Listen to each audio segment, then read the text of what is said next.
Bonjour et bienvenue sur JTPT, journal télévisé pour la Thaïlande, journal hebdomadaire qu'on retrouve chaque dimanche. De retour après une petite escapade au Vietnam. Et donc si ça vous intéresse, je pense d'ici mercredi, jeudi, milieu de semaine, je vous poste la petite vidéo blog pour retracer un petit peu ce parcours si ça vous intéresse. Ça n'a pas de lien direct avec la Thaïlande, mais c'est tout simplement le plaisir de partager ce petit voyage. Donc n'oubliez pas de vous abonner et de mettre la petite cloche de notification, comme ça vous allez être au courant au moment où je posterai cette vidéo. Donc content de vous retrouver et on commence par remercier les gentils donateurs d'il y a 2 semaines. On commence par Mirandao, anciennement Bluebird, première donatrice de la chaîne sur ma première vidéo live, revient avec un don de 20 €, donc merci encore à toi. Et le plus fidèle, le plus régulier, Pascal Ternon avec un don de 1000 bahts. Donc comme d'habitude, un grand merci du fond du cœur, mini cœur sur vous, car on sait très bien que YouTube à cette petite échelle rémunère pas beaucoup, mais bien heureusement, grâce à vos dons, eh bien on souffle un petit peu. Allez, sans plus attendre, cette semaine, de quoi on va parler? Après les inondations de fin d'année, ensuite les vagues de froid dans le nord, eh bien place à la canicule qui devrait arriver, des températures qui pourraient monter au-dessus de 40 degrés.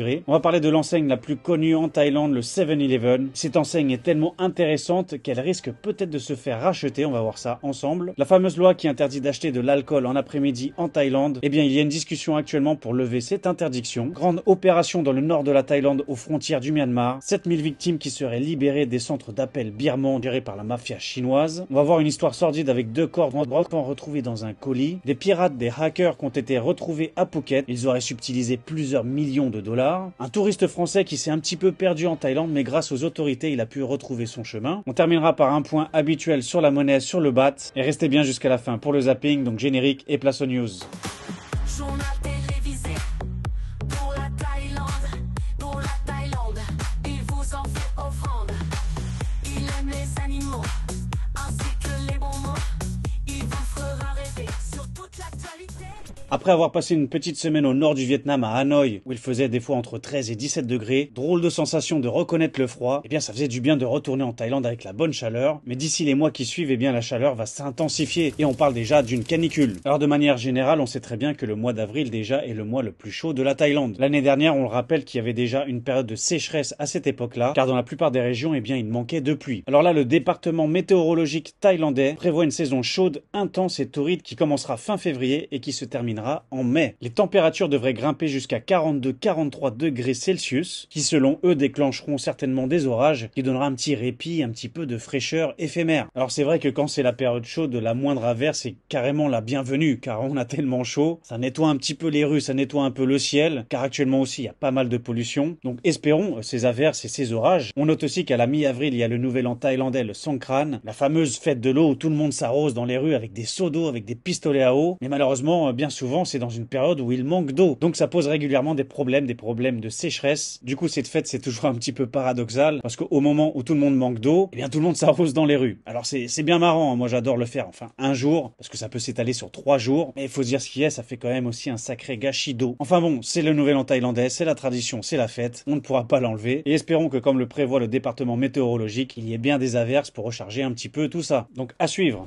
Parlons un peu du 7-Eleven, vous savez, cette enseigne que beaucoup s'empressent à peine arrivés en Thaïlande d'y aller faire un tour. Les 7-Eleven sont très populaires et très appréciés. Il y a beaucoup de vidéos sur les réseaux sociaux où les gens font 17 heures d'avion juste pour aller dans le 7-Eleven. Voilà, bon, ce sketch on l'a déjà vu et revu, ou alors pour manger les petits sandwichs triangles. Mais bon, faut le rappeler quand même, la nourriture est assez chimique, alors qu'il y a plein de petits restaurants de street food partout. Mais c'est vrai que ça dépanne bien des fois quand on traverse un petit peu la Thaïlande et que perdu au milieu de nulle part, en bordure de route, on voit un 7-Eleven, on est bien content de le trouver. Prendre un bon café frappé ou chaud, acheter des boissons ou faire 2-3 courses, eh bien c'est bien pratique, surtout qu'ils sont ouverts 24 heures sur 24. Eh bien, revenons un petit peu sur l'histoire de cette enseigne, car oui, ce n'est pas une marque thaïlandaise, hein. Actuellement, ça appartient à un groupe japonais. Mais quand on remonte un petit peu plus dans l'histoire, eh bien, ça a été créé aux États-Unis. À la base, c'était une enseigne qui s'appelait Totem Store, qui a été créée en 1928, et quelques décennies plus tard, en 1946, c'est là où le nom de 7-Eleven est apparu. Pourquoi? Car c'était tout simplement pour expliquer que l'enseigne ouvrait désormais de 7 heures du matin à 11 heures du soir. Donc, rechangement de nom, de marque, de branding, et c'est seulement ensuite, en 1991, que l'enseigne a été rachetée par les Japonais, par la société 7&i Holdings, et qui détient encore l'enseigne jusqu'à maintenant. Mais ça pourrait peut-être changer, car forcément vu le succès de cette enseigne, eh bien ça attire des racheteurs, des investisseurs, et ce serait le Canada qui serait sur le coup, avec une grosse proposition à plusieurs milliards de dollars. Mais pas si vite, la Thaïlande souhaiterait que l'enseigne reste dans l'Asie, et du coup vient soutenir l'enseigne japonaise en posant des sous sur la table pour faire une plus grosse proposition, pour contrer un peu ce géant canadien. Alors c'est le groupe Charon Pokphand, CP, donc qui aide la société société japonaise a reposé cette offre par le géant canadien qui s'appelle Couche-Tard. Alors c'est vrai que je ne connaissais pas, certainement mes amis canadiens qui me regardent, vous connaissez très bien car c'est une grosse enseigne. Et donc ils ont fait une offre d'achat de 7000 milliards de yens, ce qui correspond à 47 milliards de dollars, quasiment pareil en euros. Alors jetons un petit coup d'œil sur cette enseigne.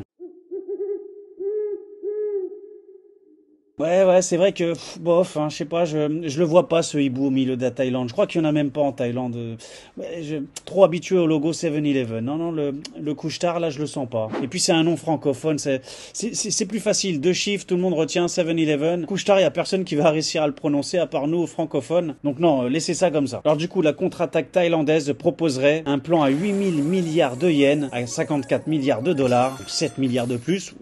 Peut-être pas s'asseoir dessus, hein. Donc voilà, les négociations sont en cours et on verra si ce changement de propriétaire aura lieu ou non. Alors on rappelle qu'en Thaïlande, il y a plus de 14 500 magasins, ce qui fait le plus gros franchisé de magasins après le Japon. Pour vous donner un petit peu la grandeur de cette enseigne, eh bien au total dans le monde, dans 20 pays différents, il y a plus de 85 000 magasins. Donc voilà, grosse bataille de gros sous en cours et je vous tiendrai au courant si le groupe japonais a cédé ou non. On a déjà parlé plusieurs fois de cette mesure, de cette interdiction de vente d'alcool pendant l'après-midi, de 14 à 17 h, ce qui crée beaucoup de confusion avec les touristes qui ne connaissent pas forcément cette règle. Quand vous allez justement dans les 7-Eleven, tous les rideaux des frigidaires sont baissés avec des panneaux, des enseignes pour bien indiquer que c'est interdit. Alors l'argument principal de cette interdiction, ce serait pour éviter que la jeunesse thaïlandaise, après la sortie des cours d'école, puisse avoir accès à de l'alcool. Alors est-ce que cette mesure est vraiment efficace ou non? Je ne sais pas, car on peut toujours en acheter avant ou après, pas la sortie des cours qui se fait en début ou milieu d'après-midi. Du coup, c'est la première ministre elle-même, Madame Paetongtarn, qui ouvre le sujet de pouvoir lever cette interdiction. Et tout ceci pourquoi? Eh bien,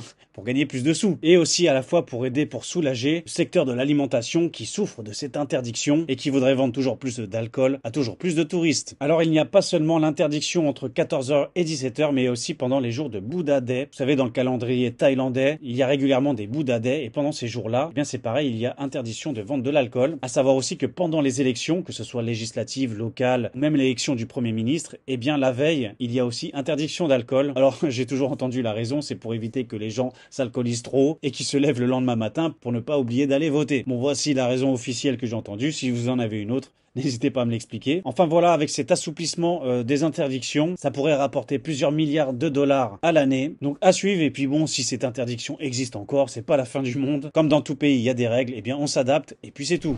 Passons à la vaste opération de répression qui a conduit les réseaux d'escrocs chinois à abandonner leurs activités en Birmanie. Alors on en a déjà parlé plusieurs fois, notamment l'histoire, vous savez, de l'acteur Chin Chin qui a été kidnappé récemment par ces mafias chinoises à la frontière Birmanie, mais que les autorités thaïlandaises avaient très vite fait récupérer et sauver, car tout ceci donne mauvaise réputation à la Thaïlande et cela fait peur au tourisme chinois qui ne veut plus venir en Thaïlande. Donc la Thaïlande s'en inquiète très fortement et du coup passe à l'action. Du coup l'opération a permis de libérer 7000 victimes retenues dans des centres d'appel frauduleux. C'est vrai qu'en Thaïlande, je vais vous donner un petit témoignage personnel, bien autour de moi j'ai des personnes thaïlandaises qui se font appeler régulièrement sur leur numéro de téléphone et puis l'interlocuteur au bout du fil vous précise votre identité en vous disant votre prénom et votre nom de famille, voire même votre adresse. Donc ils ont toutes les informations sur vous et se font passer pour différents services. Notamment la dernière anecdote que j'ai entendue, il se faisait passer par la compagnie d'électricité et du coup on demandait à la personne attention, on va bientôt couper l'électricité, avec très certainement une méthode de chantage en disant que bien il faut payer une certaine facture en échange de ne pas se faire couper l'électricité. Donc voilà, c'est un exemple parmi tant d'autres. Ils peuvent aussi se faire passer pour des banques, car quand ils précisent l'identité de la personne,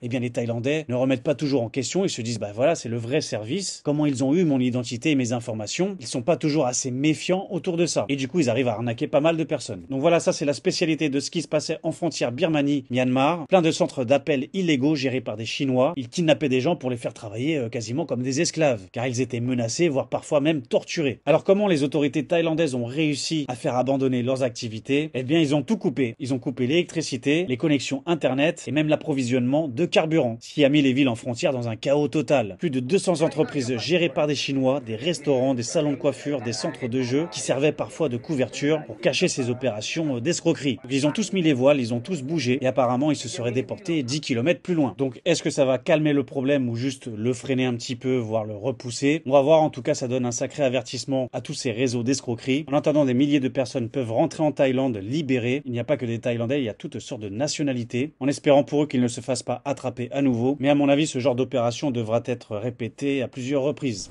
Passons à une affaire invraisemblable, une affaire macabre. Dans l'est de la Thaïlande, un centre de logistique a signalé un colis suspect, car ce colis dégageait une forte odeur, ce qui les a poussés à l'ouvrir. À l'intérieur, ils ont découvert 2 petits cadavres humains noircis, et l'un d'entre eux avait une petite feuille d'or sur la tête, ce genre de petite feuille d'or qu'on utilise dans les temples pour des choses spirituelles. Alors on apprend dans l'article que dans certaines pratiques de magie noire asiatique, des faits humains sont utilisés pour fabriquer des amulettes appelées Kuman Tong, des faits séchés et recouverts d'or et qui sont censés protéger les propriétaires. Alors voilà des traditions et des croyances qui semblent totalement farfelues, et on se pose la question, mais d'où sortent ces fœtus? À qui sont-ils? Alors la police a mené l'enquête, à savoir de rechercher qui était l'expéditeur et le destinataire, pour avoir un petit peu plus d'infos. Alors on a su que le colis était destiné pour une femme se situant à Chiang Mai, et que c'est un homme de 47 ans, identifié comme Chai, qui a tenté d'envoyer ce colis. Mais que cette personne Chai était missionnée d'envoyer ce colis à la base pour une autre personne, qui s'appelle Paul, qui lui serait un médium autoproclamé. Alors la police est rendue chez ce fameux monsieur Paul, et après interrogatoire, il a reconnu avoir acheté son nourrisson pour la valeur totale de 10 000 bahts, 185 €. On achète des corps d'humains, c'est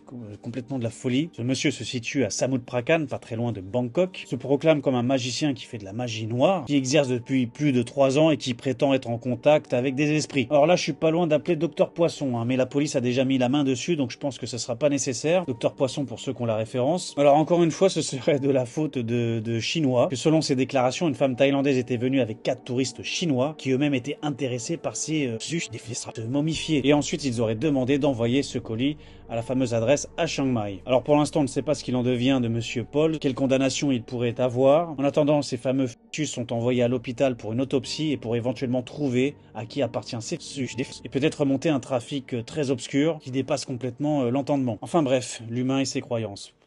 D'autres personnes, elles aussi, qui se sont fait arrêter, rechercher à l'international, même par Interpol, avec la collaboration de la Suisse et des États-Unis. Pour quelle raison? Eh bien, ce sont des pirates qui auraient détourné de grosses sommes, plusieurs millions de dollars, et ils se sont fait arrêter à Phuket. La police thaïlandaise a arrêté 4 pirates informatiques européens à Phuket, accusés d'avoir volé 16 millions de dollars, 560 millions de bahts, via des attaques de ransomware touchant plus de 1000 victimes dans le monde. Alors, ransomware, dans la petite traduction, c'est de la rançon. Ces pirates informatiques vous volent des données, vous volent des informations personnelles, vous contactent sur votre propre ordinateur et vous proposent un chantage de récupérer vos données, votre ordinateur, en échange d'une rançon, d'envoyer de l'argent en crypto-monnaie. Et donc non seulement vous perdez vos données, et deuxième peine, c'était de les diffuser publiquement, ce qui pourrait poser pas mal de problèmes à des personnes. Alors la plupart des attaques ciblées se sont situées en Suisse, mais les suspects sont accusés de complot en vue de commettre une infraction contre les États-Unis, et du coup ils se sont mis les 2 pays à dos. Alors ce n'est pas forcément confirmé officiellement, mais apparemment la nationalité de ces personnes serait russe. C'est vrai qu'on connaît bien qu'en Russie, il y a pas mal de pirates qui font ce genre d'opérations, qui pillent les différents autres pays, mais d'habitude ils restent en Russie, ils sont plutôt cachés, planqués, inatteignables. Mais là apparemment peut-être la cupidité, alors même s'ils étaient déjà millionnaires, ils avaient déjà détourné plus de 16 millions de dollars, et bien ils se sont rendus en Thaïlande, alors soit pour vivre une meilleure vie, soit pour essayer d'implanter un nouveau réseau. Enfin bon, au bout d'un moment, il faut quand même savoir s'arrêter, parce que la preuve, ils ont fait la chose de trop, et se sont fait attraper du coup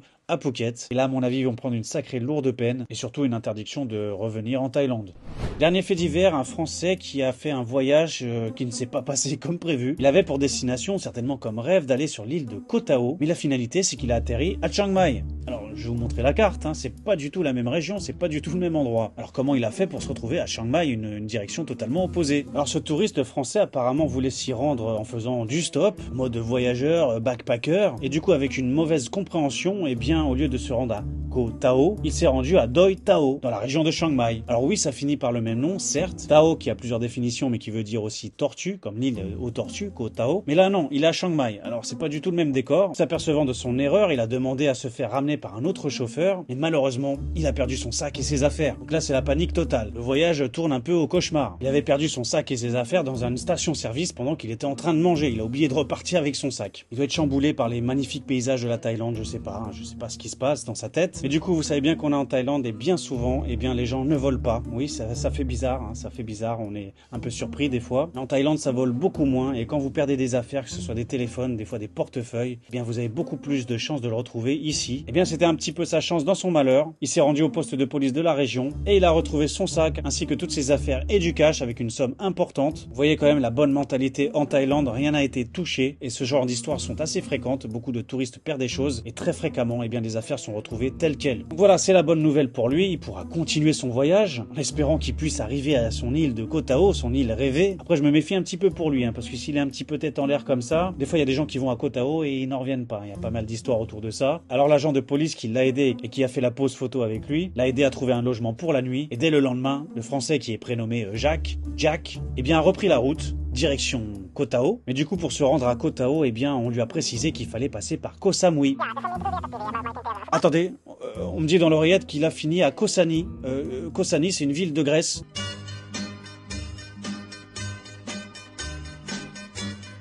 Ouais, mais là, Jacques, faut faire un effort, hein, faut rester concentré. Hein. Après tout, peut-être que Koh Sani, c'est une très belle ville. Hein. Regardez, il y a des montagnes, des petits villages, et bon, la mer un petit peu plus loin. Mais bon, peut-être que ça va lui plaire, hein, on sait jamais. Bon, pourquoi pas, hein, tant qu'il voyage, qu'il se fait plaisir. Notre cher ami Jacques, eh bien, espérons qu'il profite, qu'il vive sa meilleure vie. En tout cas, on suit ses aventures de tour du monde avant qu'il arrive à la fameuse île de Koh Tao. Je perds pas espoir, il y arrivera un jour.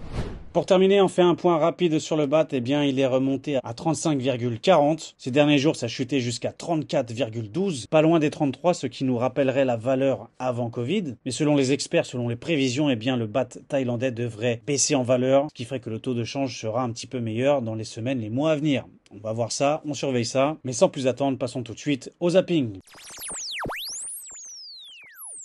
Bon, comme on parlait de vol ou plutôt de non-vol en Thaïlande, eh bien parfois il y a quand même des voleurs. Mais on peut voir que parfois les voleurs sont vraiment pas expérimentés. En Thaïlande, on sait bien qu'il y a des caméras partout, tous les petits commerces, dans les rues, tout est filmé. Mais bon, apparemment lui, s'en est pas trop soucié. Bon, il avait quand même prévu un chapeau qu'il met juste avant d'entrer, même si on le voit déjà sa tête avant qu'il entre. Tout ça pour voler quoi? Eh bien une table, et voilà, il a replié les pieds, hop. Et puis certainement qu'il va équiper sa maison avec cette nouvelle table gratuite. Mais bon, peut-être qu'il la redéposera le lendemain, on sait pas, hein. Peut-être qu'il l'emprunte, c'est tout. En tout cas, ce n'a pas suffi, donc il revient, toujours avec la grande précaution de se cacher avec son chapeau. Et puis apparemment, il a volé dans un panier quelques affaires, voilà, bon, le braqueur du siècle. J'imagine bien qu'il va être retrouvé assez rapidement, car tout a été filmé, et puis il a pas l'air très fut-fut, hein. Ça se trouve, il habite juste 2 maisons à côté. Autre vidéo dans le cas inverse, où les gens ont plutôt une confiance à fermer les yeux. Bien, regardez dans un aéroport de Thaïlande, et vous savez, il y a les stations de chargement de téléphone. Et bien, tout le monde charge le téléphone, et puis s'en vont s'asseoir, vont faire leur vie, en laissant le téléphone chargé tranquillement. Et c'est vrai que ça, dans tous les aéroports de Thaïlande, c'est assez courant de voir ça. Alors personnellement, j'aurais un petit peu de mal de faire ça, sauf si j'ai une vue directe sur l'appareil, pourquoi pas. Mais voilà, on se rend bien compte qu'on est dans un autre pays, que ce genre de choses-là ne peut pas arriver dans les nôtres. Et puis c'est pas plus mal, c'est très bien que ça se passe comme ça. C'est tout pour ce JT, merci d'avoir regardé jusqu'au bout. Je reprécise que d'ici mercredi ou jeudi, je posterai la petite vidéo du voyage au Vietnam. Si ça vous intéresse, venez jeter un petit coup d'œil. Ça pourrait vous donner des idées, puis c'est le plaisir de partager ça entre nous. Autre chose, on approche bientôt les 7000 abonnés, ça a été un petit peu lent ce mois-là. Alors faut dire qu'il y a eu les fêtes, j'ai pas pu faire des JT à chaque coup, avec le nouvel an, les vacances, etc. Mais voilà, on est environ à 70 abonnés des 7000, donc je pense que d'ici cette semaine, on va les passer. Et du coup, la semaine prochaine, on fera un live comme par habitude à tous les milliers d'abonnés. Donc milieu de semaine, vidéo Vietnam, le dimanche, JT comme d'hab, et ensuite la semaine prochaine, une vidéo live que je ferai certainement comme d'habitude le samedi, 18h heure française. En attendant, merci pour vos interactions, pour vos soutiens, pour vos commentaires, pour vos partages et abonnements. Vous pouvez me rajouter sur Instagram pour voir les JT en vidéo courte et quelques infos supplémentaires. Restez informés, c'est rester éveillé. Prenez soin de vous. À très vite. Ciao. Tout n'a télévisé pour la Thaïlande, il vous en fait offrande. Il aime les animaux ainsi que les bons mots. Il vous fera rêver sur toute l'actualité. Et à la fin du zapping, on fait tous un clapping. Un vrai journal Thaï, sabai, sabai, sabai, sabai. Journal télévisé pour la Thaïlande, il vous en fait offrande. Il aime les animaux